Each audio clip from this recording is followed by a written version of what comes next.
Nice. Okay.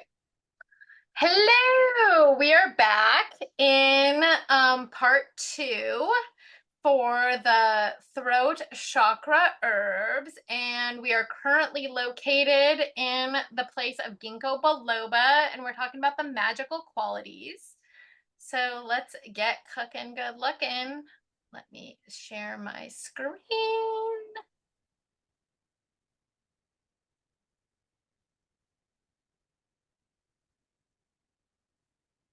Put Very nice. you up there so I can see you got us instead of. Okay, magical properties. Here we go. So, where were we? Oh, ancestor connections. So, of course, it's going to be ancestor connections because of the longevity and the going throughout the lifetimes. It lives throughout people's lifetimes, so it connects people throughout lifetimes. It's also good for balancing dualities like yin and yang. So if you feel like you're up against dualities, but I like those dualities. Like I'm kind of into them right now. Like I like herbs that are used for both Samhain and Midsummer. And I like what's the other weird duality that I like? Oh, I like goddesses that are both sun and moon goddesses. So Interesting. protection, of course, because of that in Korea it is used for the Town Tree of Protection. And then we get into the medical properties, and it's an anti-inflammatory, but if it's gonna move blood around, it probably is. An anticoagulant, of course, an antioxidant, an antimicrobial, a nutritive, and an insecticide. So the leaves, we're going to go through it and we're going to go piece by piece instead of, sometimes I go, sometimes, let me see, hold on. Let me see where I'm going to save this. It's going to tell me where I'm going to save things. I don't want to save this. Hold on. Let me pause this for a moment. Let's see if I can pause this. I don't think I can. I've got to stop sharing. I hate that. Let's see. I'll just put it on our desktop. Okay. Oh, great. Well, there, you see, get my desktop. I'm currently playing Potion Permit and Little Witch in the Woods. Sorry. I could die. Okay, let me get out of here. Hold on. Okay. My son set me up for all these like games. Like he set me up with Minecraft too, but I can't really figure out what to do in it. Like I'm just like I wander around, and he gave me some cheats, and I'm just like, what do you just like meander about? Like I don't know. Like I need the to, like, Sims something. where you're like, this is boring. Exactly. Like what am I doing here? Like why am I playing this? Exactly. Don't you have a list? Like at least that Little Witch in the Woods has like a list of shit I'm supposed to be doing. Nice. Like, what am I supposed to be doing here? Tell me what potion. What am I supposed to be doing? Anyway, so the leaves. I'm breaking it down here by like the leaf or the bark or the seed instead of by type of like benefit or medicinal use, like I often do. So the leaves are antioxidant and anticoagulant. So they're going to prevent blood clots. So people talk about sludge in nerve problems. I don't really understand what that even is, or what that even, I don't know if that's real. Maybe it is, maybe not, but that's what, there's some talk about that. So I just included it. Again, I'm not a doctor. I'm just reading stuff, and if I see stuff, I'm trying to like coalesce the information and give it to you in a way that you can see what the literature, what all my sources kind of reveal. So it's supposed to increase brain function and memory. At least that's what all the herbs you're going to get at Sprouts or whatever it is, Fraser Farms or wherever you're going to go, are going to be, that's usually what they're in brain boosting remedies. Mm. like in those stores. That's almost always what they're used for. So it's gonna used also like, so brain boosting, often it's in remedies for the aging brain too. You'll see like for like all sorts of stuff for the aging brain. And so it's supposed to strengthen the brain in general, and it's good for that. So it's also going to be good for depression and ADHD. And it strengthens the heart. It's good for high blood pressure, all these things. And I'm sure it's all because it has like, in addition, the main thing is that it's anticoagulant. Like it has like, it lowers coagulation. So there's like lots of things that stem out of that. And better blood flow equals better sex. So that's where the sex thing, and I'm going to just, if I use it for sex or love magic, that's what I'm going to go with, because I'm not really excited about that. The connection with me. Sorry. Nah. Anyway, so medicinal properties or medical properties continued. So the fruit or the seed. Okay, so again, I said this before, but the seed must be cooked or it's poisonous. Kind of like, I think like the acorn maybe. Like it's, but the acorn even needs to be like with water and stuff. But like this seed must be cooked. But when it is cooked, it's traditionally used for bladder kidney issues, for skin, and for lungs, specifically asthma. So then we have the bark. The bark is used in metabolic disorders, inflammatory diseases, cancer, and HIV or AIDS even. So, and like, I don't have very much information on that. So if you're interested in the ginkgo bark in treatment for cancer or AIDS, like definitely go start looking in places like Sloan Kettering and places that talk about herbal remedies for cancer. And I'm sure there's those clearinghouse type of renowned institutions that talk about that for AIDS as well. Okay, so now we're going to go on to marijuana. So cannabis, several species. So that's cannabis sativa specifically, and cannabis indica. And I want to tell you something. So last time I think we talked about cannabis, we excluded a whole body of information because it was labeled hemp.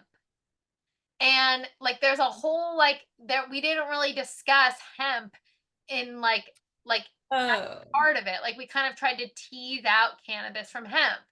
But we're going to talk about why that's not legitimate at all, why that's a weird thing to do. And I don't think that we I mean, I don't remember, it's been a while, but I don't think we purposely sparsed it out. I think that we were just talking about like that's a lot of information. Yeah, probably so we just didn't include it. Probably so, but it's a weird thing not to include it, and we're going to talk about why. Okay, so the first, well, I'm sure we're going to get there in a second. So this is the botanical image of Cannabis sativa, which in honor, I will have a little Cannabis sativa. Okay. And that's what AI thinks cannabis looks like. A very beautiful picture indeed. This is what my cannabis looks like. Every day I go out and I look at it, my little cannabis things, and I talk to them and I say hi. So that's what they look like so far. So the parts used are the flowers, if you want to use it for getting high, but also the leaves and the seeds are used for other things. And other names, and I'm sure there's a million of these, but plant of the gods, tree of life, chandra, gallows grass, and we're going to talk about many of these in our discussion. Ganeb, ganja, grass, hemp, hash, hashish, dab, reefer, keef, neckweed, tama, tekrari, weed, white halma, chronic, bud, ditchweed, and I'm sure there's 10,000. I'm sure I could have filled this whole page with nicknames for that. So the correspondences with cannabis. So the element is water. The planet is Neptune or Saturn. The astrological sign is Pisces. The Sabbat, this is one of those Midsummer Samhain ones, which I love. And the goddesses I could find, and we're going to talk about these, are Amaterasu, the Fae, Vesta, Freya, and Magu. And I am telling you that before everybody got so hanky-panky all up in their butt about cannabis, it was fucking everywhere. Everywhere. There wasn't a place where it wasn't. It was everywhere. It grew out of control. It was like daisies. Like, it was everywhere. Okay?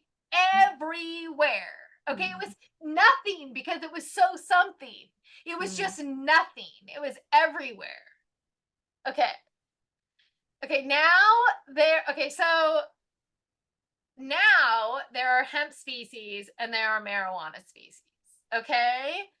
But the difference between fiber cannabis, known as hemp, and marijuana is quite recent, like in the biological scheme of things. All the texts that we were excluding that were talking about hemp, when I looked at them, they said cannabis sativa underneath. Miss Grieve says cannabis sativa. Yeah. So she's not talking about hemp, even though it says hemp. So then I started looking through all of our things, and they were all listed as hemp with cannabis sativa. That's cannabis. That's not hemp. It's not like hemp. Okay, so I thought hemp was just a specific part of the cannabis plant. I didn't realize that they're separate. no, now it's been, so in domestication, they have grown hemp to not have psychoactive properties and make it, and actually boost its fiber production and decrease its THC production, and kind of created some species of hemp that they've kind of set apart a little bit, but that's relatively new. So you used to be able to get high off the same stuff they would make the fiber from. Okay. It used to be the same cannabis was the same cannabis was the same. Yeah. Okay. Cannabis sativa versus cannabis indica. That's also an interesting thing too. So that's cannabis sativa and cannabis indica. And then we're going to talk about delta, whatever, and thc-a. So they have different things that they do, in case somebody doesn't know. Cannabis sativa is a much more speedy cannabis. People use it for, they say it's much more of a head high. It's people often do things on it, like they're active on it. It doesn't get them very hungry. I smoke exclusively cannabis sativa. On the other end, cannabis indica will put you to sleep. You will sink into a couch and eat everything in your house, and maybe you'll watch something and not remember and fall asleep halfway through it. That's indica versus sativa. I would like to give an alternate perspective. Yes. Okay, go ahead. Go ahead. Let's hear it. As an indica smoker. Yes. Sativa makes me feel what I imagine ADHD feeling like. Like, I'm focused on this, and then I focus on this, and then this, and then this, and then this, and I can't finish anything, but I start everything. Whereas, indica is very much more like body as opposed to the sativa mind. And so if you are like tense, like if your body is tense, like through stress or whatever, it just yes. But you do, because you're so relaxed. A lot of people like fall asleep and stuff, but or sink into like a couch, like never. Yeah. Like I have a hard time moving when I'm like deep into an indica high. Like, and people that are for sativa, I've also heard that if you are anxious, you should not smoke sativa. It will exacerbate some types of anxiety. Yeah, I can definitely like see how that would happen for sure, because I get very like jittery. It's almost like drinking like a few energy drinks. Like that's how I feel it on me. Like I'm kind of like, it's like a caffeine high. But and I don't get like sleepy necessarily, but I do get just kind of like, it's kind of like people who get like happy drunk. Like you're just like in your own world, like you're not really paying attention to what's going on. That's kind of how I nice. Yeah. So then in like weird states, they allow delta 9 and thc-a, which is horseshit because it's marijuana, both of those things. THCA is marijuana decarboxylation. It's just before you decarboxylate it.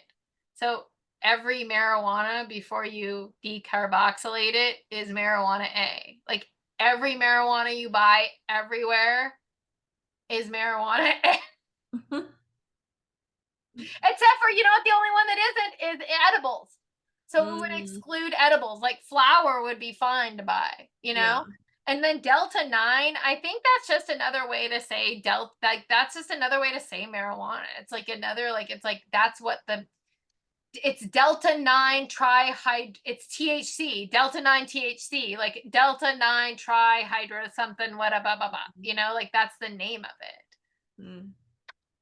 So decarboxylation, yeah, is required to turn thc-a into psychoactive form. So what is decarboxylation? It's heating it. So the way that you get high is you heat up THCA either by putting it in a butter or putting fire to it when you smoke it, or by heating it up in a vape with a battery, and you then decarboxylate THCA and create a psychoactive form of THC. So let's go on to the lore. Jolly old England, okay?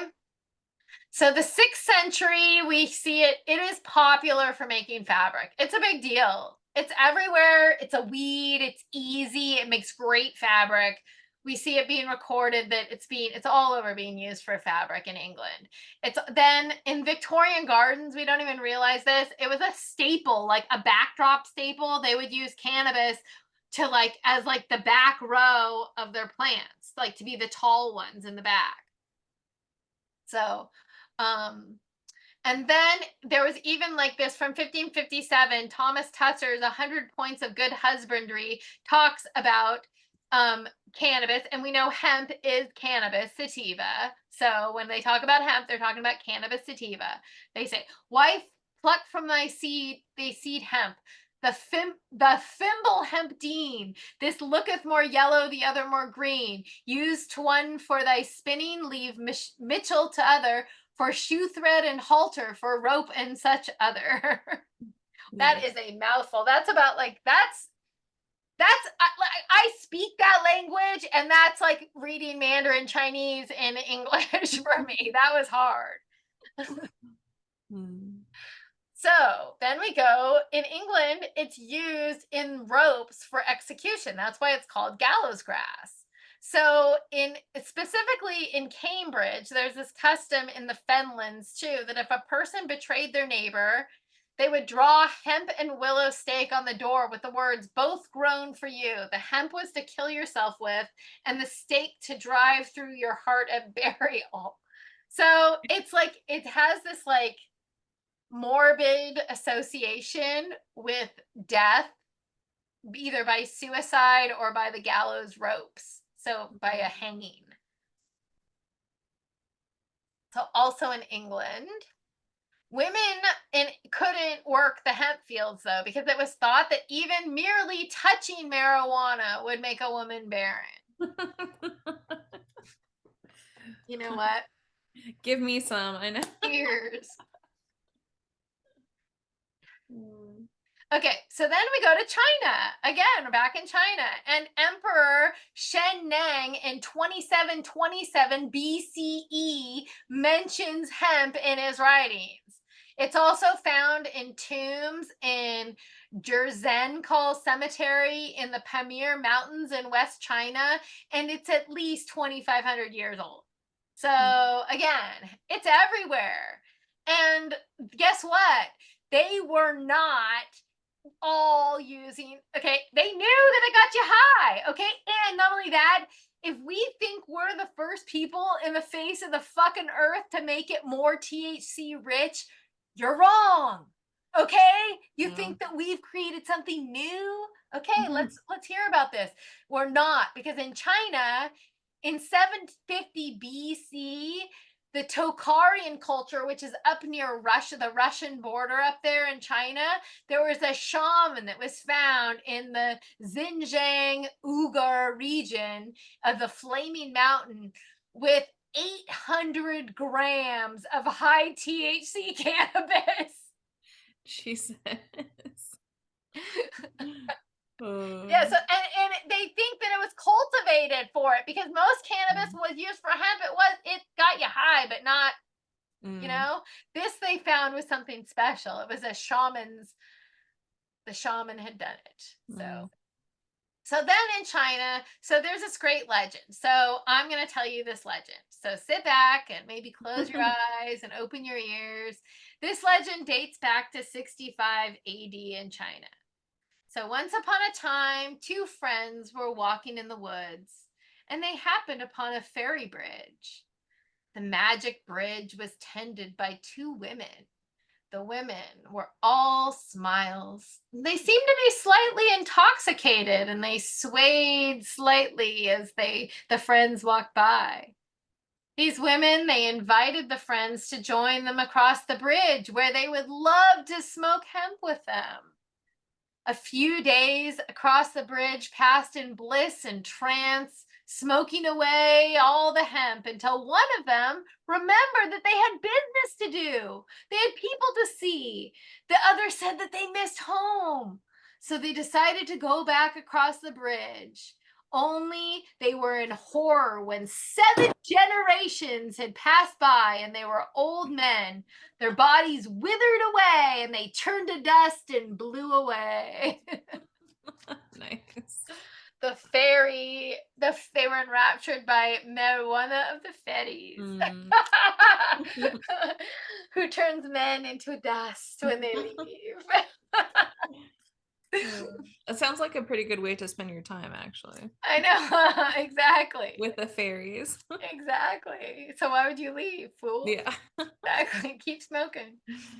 So in China, there's more. Like, literally, that's what I mean. Like, it's everywhere. Like, we think we have the lowdown on marijuana. We do not.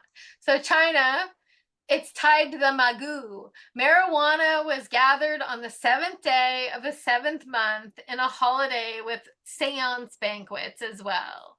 So there's that. Now, also the Scythian, and you know what? I don't know if the Scythian Empire was the one in the Russian border. Yeah, this is the one in the Russian steppes. So I don't know. Maybe the other one is like the shaman was like, I remember they said that the shaman that they found had more like mixed features, even not like more Caucasian features. And so even though it was in the borders of China, so maybe it was in the same area.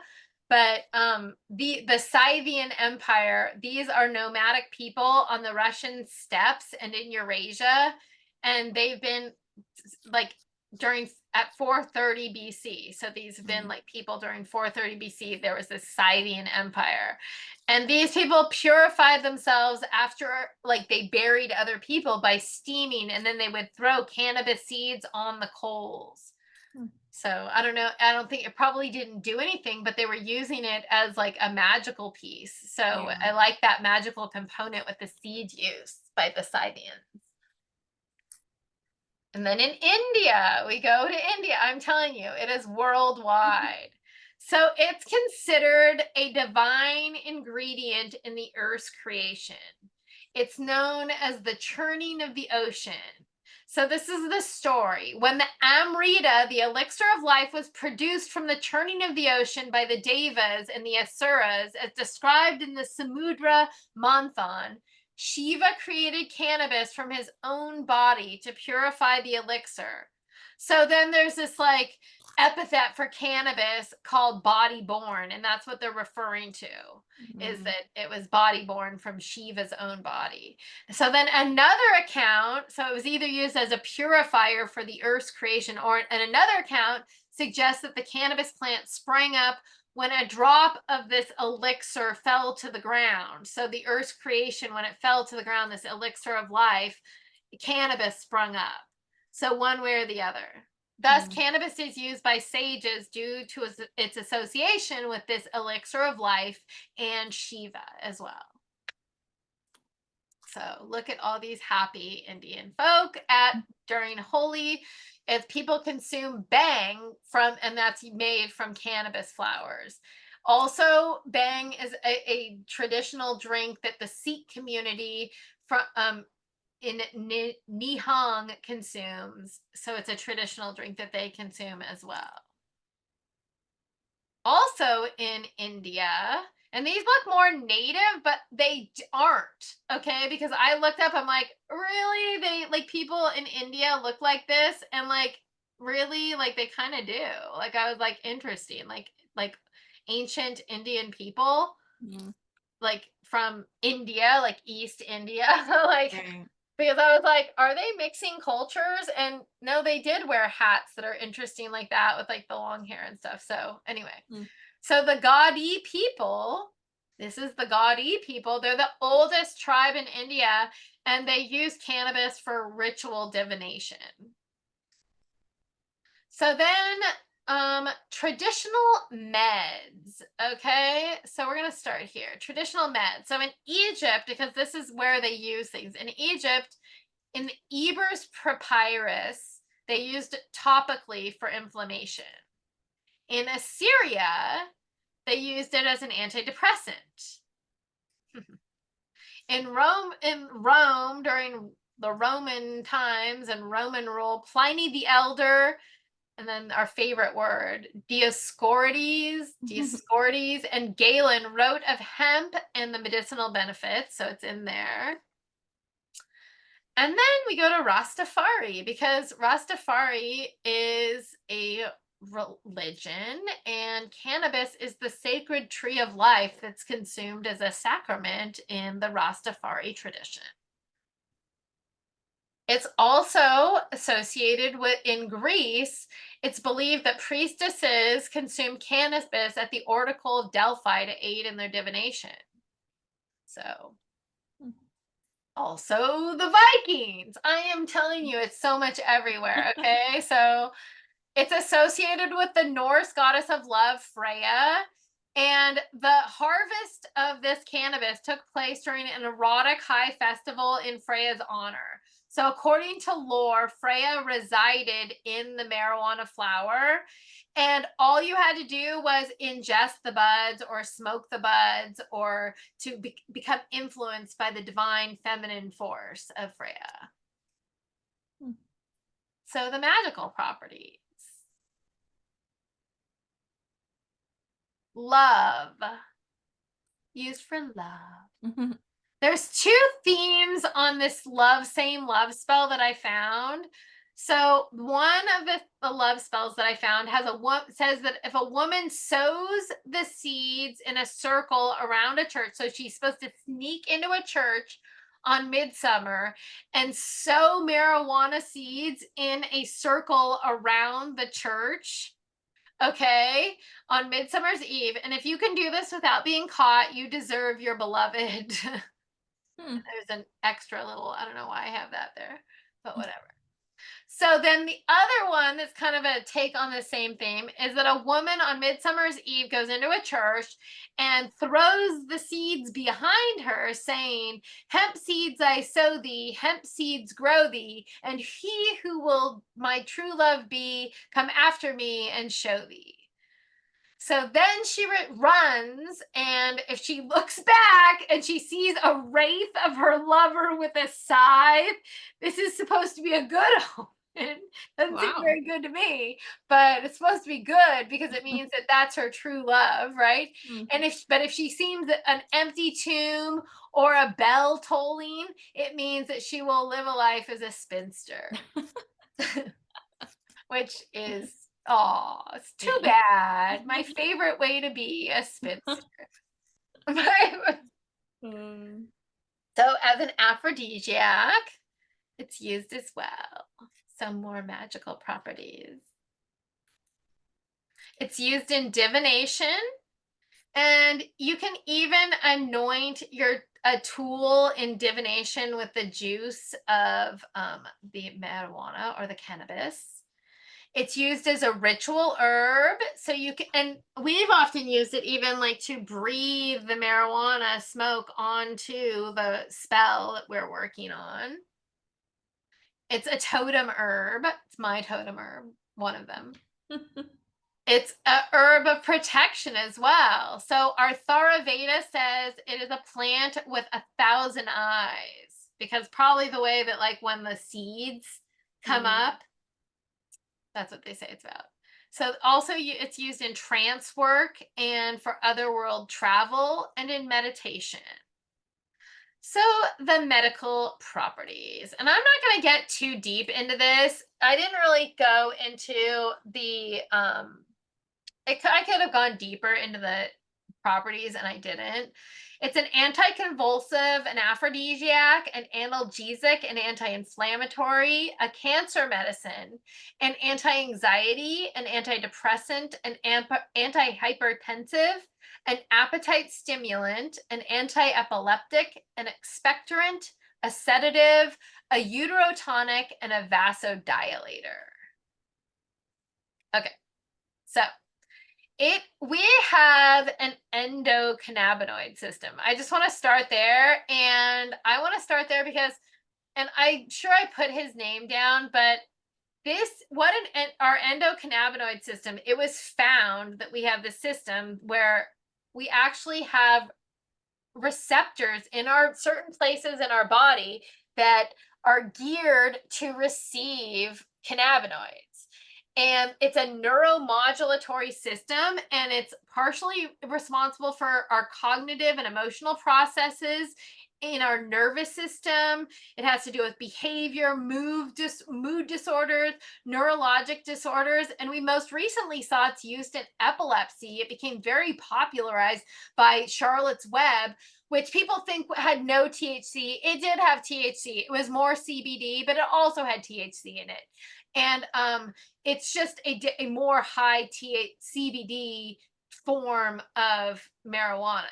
But it completely stopped epilepsy in these children. And there's many children who have used this to stop epilepsy, intractable epilepsy, like that couldn't be stopped by any medication under the sun, no matter what, has been stopped by use of these type of either Charlotte's Web, which is high CBD, and with THC, but it is cannabis. So notably, there's hyper-present receptors in the pineal gland, which is associated with the third eye chakra. So the endocannabinoid system is like there are huge amounts of receptors right in the pineal gland. So the thought is that the endocannabinoid system regulates the pineal gland, actually. So, here, good. I did. So now you need to look him up. Okay. If you are smart, you would look up Professor Mechoulam, and you would watch every documentary that you could find on this person, because who he is, he's the man who discovered, he's the Israeli doctor who discovered THC. And there's like a huge documentary on this man, and with interviews of him and all his studies, and his research is foundational, because in Israel, they were given like a 10-pound brick of hashish to start testing with. They ran every test they could think of on it and still had so much left. They didn't even know what to do with it all. Like there was so much it was some of the first and most amazing tests on cannabis, and he found the endocannabinoid system. And like I said, I highly recommend that you look at Dr. Mechoulam. I think that's how you say his name.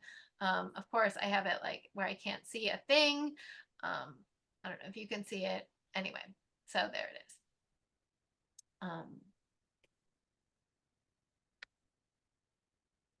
Okay, so the medical properties continue. It's a pain reducer. So everywhere, but notably it's used in prolapsed uteruses, which I had no idea about that. It's used in glaucoma, and it was always, everybody knows about its use in glaucoma. That's where you have huge eye pressure in your eyes. So it's used to reduce that pressure. So it's also used in nervous system disorders. We talked about this: epilepsy, PTSD, delirium tremens, multiple sclerosis, anxiety and depression, autism spectrum disorder, ADHD, Tourette's, all of those things. Also, it's used in gout and, of course, the old rheumatism cure. We always go back to that. And then, so I this is I read someplace that you could use a cannabis tincture for parturition, and so that's like for giving birth. And senior catarrh, I'm like, what is senior catarrh? Like, senior people have like a lot of mucus, maybe. So you can use marijuana to tincture for giving birth and for senior catarrh. Menorrhagia, so very heavy periods, often lasting more than 7 days, is what they're saying. Stomach issues as well. So a lot of times that's where the cancer remedies come in, because they like will stimulate your appetite and help people keep on weight. However, that doctor in Israel, he said that it is anti-cancer in and of itself. So go and look him up. I'm referring to him. But for stomach issues, it's used in eating disorders. Again, cancer treatment for anti-nausea, Crohn's, IBS, all sorts of stuff.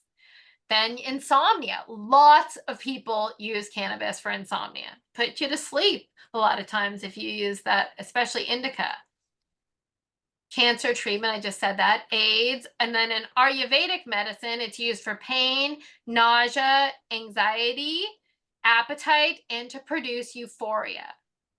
So there's my sources for chakras and ginkgo and cannabis. And we are going to stop right now. So it's going to Yes, be 1 minute. a minute. Yeah. Okay, so I will stop. We'll stop the share and we'll come back with you, baby doll. Sounds good. Okay.